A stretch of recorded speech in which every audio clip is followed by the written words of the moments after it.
Welcome back. We've covered the basics, but the devil is in the details. Today, we're doing a deep dive into the top 11 frequently asked questions about GST registration amendments. We'll ensure you understand every nuance to stay fully compliant. First up, is updating your registration optional? Absolutely not. Under Section 28, it's mandatory. Think of your GST registration as a living record.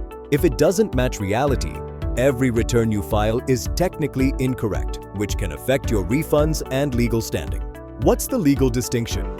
Core amendments change your legal identity, like name or directors, and need approval because they alter liability.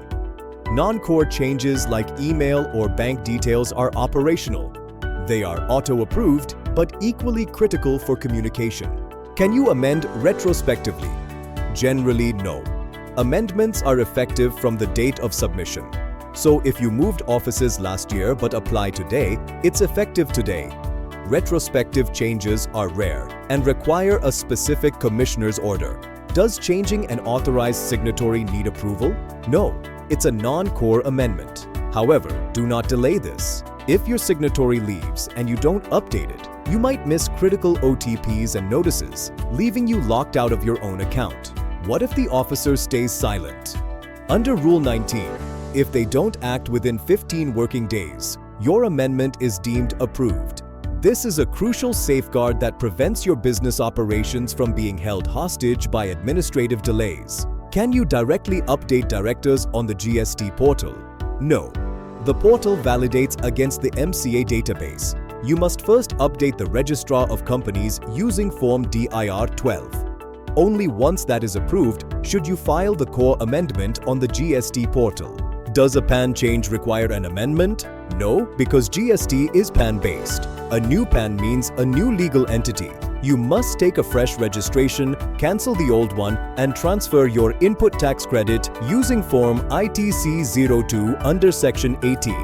Are these checked during audits? Yes. Officers look for discrepancies. If your actual business operations don't match your portal data, it weakens your defense during scrutiny, audits, or enforcement proceedings. Is there a specific penalty? Not exactly, but the catch-all Section 125 applies. This allows officers to levy a penalty of up to 25,000 rupees for CGST and 25,000 for SGST, totaling 50,000 rupees for non-compliance. What's the practical takeaway? Timeliness is your shield. Make it a process. Every time a decision is made in the boardroom, ensure it's reflected on the GST portal immediately. That concludes our detailed FAQ guide. We hope this clears up the confusion around core and non-core amendments.